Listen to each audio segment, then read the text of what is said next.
Assalamualaikum warahmatullahi wabarakatuh. Alhamdulillahirabbil alamin. Wa bihi nasta'inu ala umuri dunya waddin.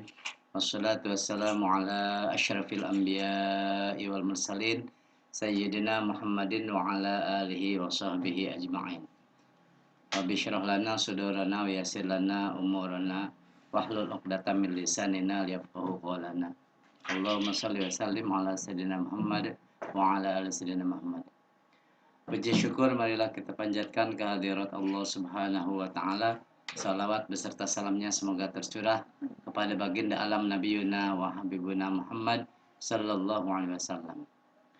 Anak-anakku yang saya banggakan, alhamdulillah pada pagi hari ini kita akan melaksanakan lagi kegiatan belajar mengajar untuk pelajaran pendidikan agama Islam.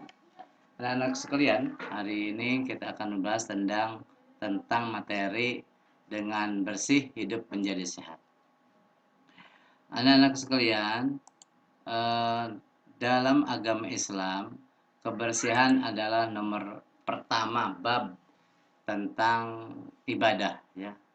Dari beberapa kitab fikih, yang pertama dibahas adalah bab kebersihan.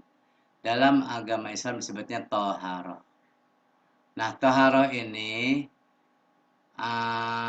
terbagi menjadi dua. Ada thaharah dari najis, ada thaharah dari hadas. Namun sebelumnya kita harus tahu dulu apa sih arti dari thaharah. Thaharah menurut bahasa artinya bersuci. Menurut bahasa artinya bersuci. Sedangkan menurut istilah adalah menghilangkan hadas atau najis dari badan, pakaian, dan tempat. Itu menurut istilah. Apa saja benda yang dapat digunakan untuk bersuci atau taharah ini adalah satu, air, biasanya medianya air. Yang kedua, tanah. Yang ketiga, kertas. Yang keempat, debu. Dan yang kelima, benda keras lainnya yang tidak membahayakan. Nah, tadi sudah dijelaskan taharah ada dua.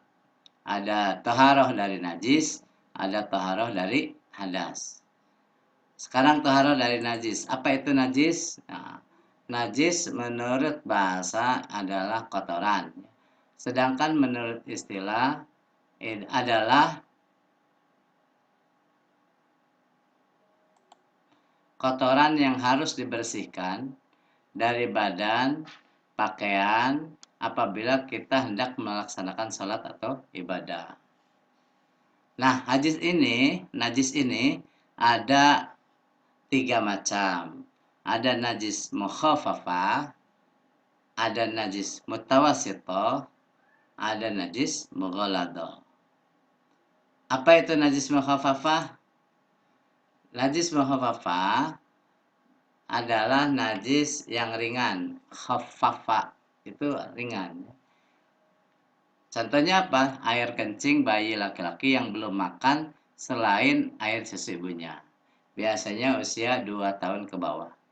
Tapi kalau sudah 1,5 tahun misalkan, sudah senang makanan selain air susu ibunya, sudah senang kerupuk, sudah senang jengkol, sudah senang nasi, sudah senang bala-bala, walaupun belum 2 tahun, maka sudah masuk mutawassithah. Ini yang masuk mukhafafah, yang persis makanannya hanya air susu ibunya saja.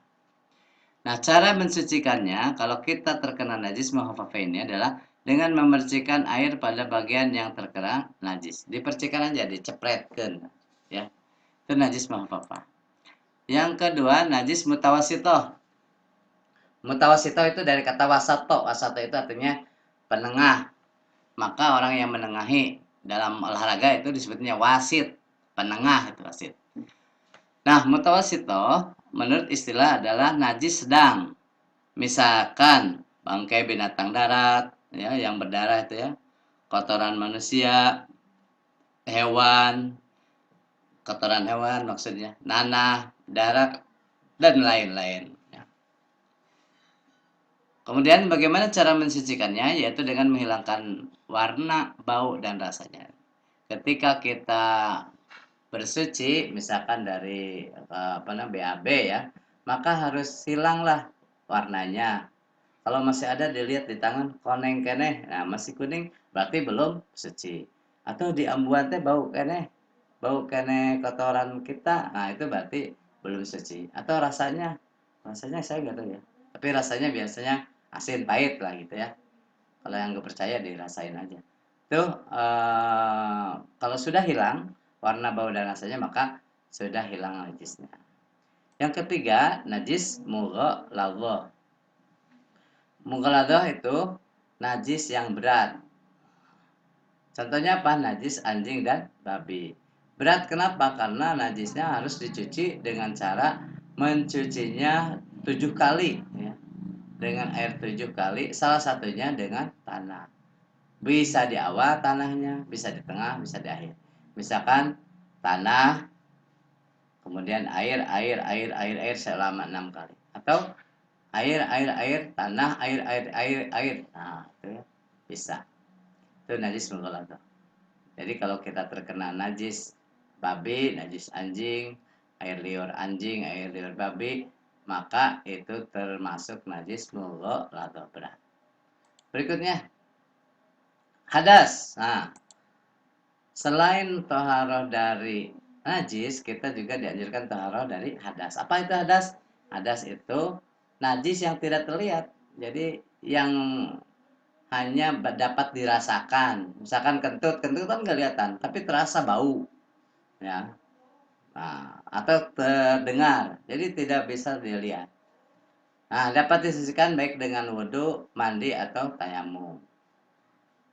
Ya, ini najis hadas. Hadas terbagi dua. Ada hadas besar, ada hadas kecil. Apa itu hadas besar? Nah, hadas besar adalah hadas yang disebabkan oleh haid, nifas, junub, keluar mani. Junub itu tuh hubungan suami istri ya. Bagaimana cara mensucikannya? Yaitu dengan mandi besar, wajib atau tayamum. Dengan mandi besar atau mandi wajib atau dengan tayamum. Nah, yang kedua hadas kecil. Apa itu hadas kecil? Hadas kecil adalah hadas yang menyebabkan wajib wudhu, wajib tayamum. Penyebabnya apa? Hitut atau buang angin. BAB, buang air besar. BAK, buang air kecil. Gelo atau hilang akal. Atau pingsan atau tidur, itu hilang akal juga. Atau menyentuh perempuan. Awala mas tumun bisa. Yang bukan muhrim. Kalau ibu perempuannya nggak apa-apa. Teteh nggak apa-apa. Kalau perempuannya berarti tidak boleh menyentuh laki-laki. Kalau bersentuhan maka wajib mewudu atau tayamum. Kemudian anak-anak sekalian, macam cara membersihkan hadas. Yang pertama dengan mandi. Apa isi mandi? Nah, mandi besar maksudnya. Cara bersuci dengan meratakan air ke seluruh tubuh untuk menghilangkan hadas besar. Dari mulai kepala sampai ujung kaki ya, dari awal. Bukan dari, ada kan yang tidak dikeramas ya, itu namanya mandi kecil. Kalau mandi besar dari keramas, dari rambutnya, dari atas sampai bawah semuanya dicuci. Itu mandi besar. Nah, cara-cara mandi besar. 1, membaca basmalah dulu ya. 2, membasuh bagian tertentu yang kotor. Tanda petik ya tertentu. Misalkan kemaluan, kemudian apa gitulah.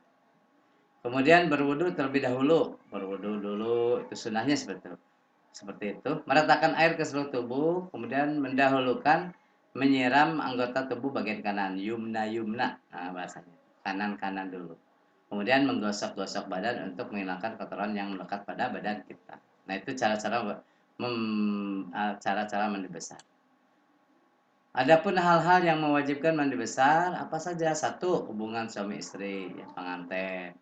2, keluar air mani, ya, baik sengaja maupun tidak disengaja. Oh, mimpi. Nah, itu wajib mandi besar. haid. Nah, ini biasanya bagi perempuan ya, laki-laki tidak pernah haid dan tidak akan haid. Kemudian melahirkan anak atau nifas. Nah, ini wajib mandi besar. Berikutnya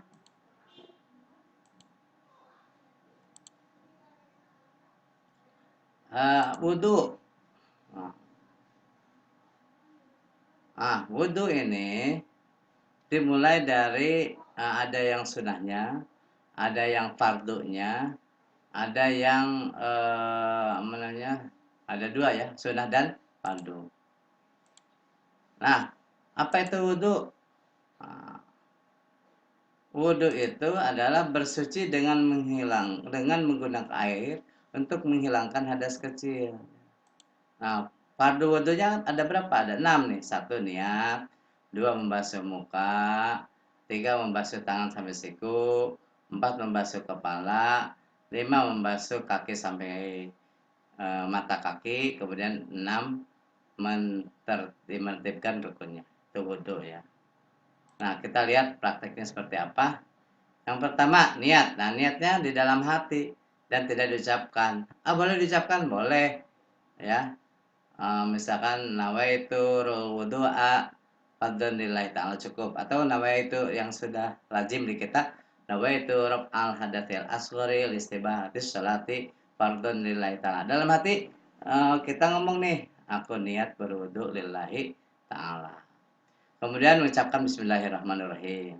Kemudian mencuci kedua telapak tangan. Allahumma hfadz yadayya mimma 'asika kulliha. Tuh ya. Yang kedua adalah berkumur ya, berkumur-kumur dan istinsyak. Istinsyak itu menghirup air ke dalam hidung. Allahumma arihni raihatal jannah wa anta anni rabbi. Bacaannya itu. Yang ketiga adalah membasuh muka sebanyak 3 kali ini. Batasannya kalau dari depan itu mulai tumbuh rambut sampai dengan dagu.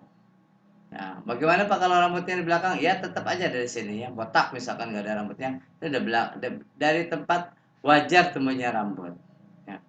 Kemudian muka itu dari ujung atas ke ini sampai telinga bagian dalam. Ini termasuk muka sampai dengan dagu. Kemudian tangan dari ujung sini, tangan kanan dulu ya, dimulai dari ujung jari kanan sampai dengan sikunya. Allah ma'atini kitabi biyamini wa hasibni hisabai yasira. Kemudian tangan kiri ya sama dengan Allah ma'atini kitabi bishimali aw min wara'i dhahri. Ya, kemudian berusap rambut ya, atau tempat mengusap kepala ya. Dari mulai rambut depan ke belakang ya. Kemudian belakang dikembalikan lagi sampai baca Allahumma harrim sya'ri wa basyari 'alan nar. Kemudian mencuci telinga ya. Ini sunnah telinga. Seperti Allah maj'alni minal ladzina yastami'una al-qawla fayattabi'una ahsanahu. Kemudian mencuci kaki kanan dulu. Allahumma tsabbit qadamayya 'ala shiratal mustaqim yauma tsabbitu fi aqdami min ibadikas shalihin. Kemudian kaki kiri Allahumma la tazillu qadamayya 'ala shiratin finnar yauma tazillu fi aqdamil munafiqina wal musyrikin. Ini kaki ya, dari ini yang lepat lepitnya dibersihkan. Dan terakhir adalah membaca doa. Mengucapkan doa setelah wudu. Asyhadu an la ilaha illallah wahdahu la syarikalah wa asyhadu anna Muhammadan abduhu wa rasuluh. Allahumma ij'alni minat tawabin waj'alni minal mutatahhirin waj'alni min ibadikas sholihin. Nah, anak-anakku sekalian, itu saja yang bisa saya sampaikan. Mudah-mudahan bermanfaat buat kita semuanya. Pertanyaan adalah kita tutup dengan ucapan alhamdulillahirabbil alamin.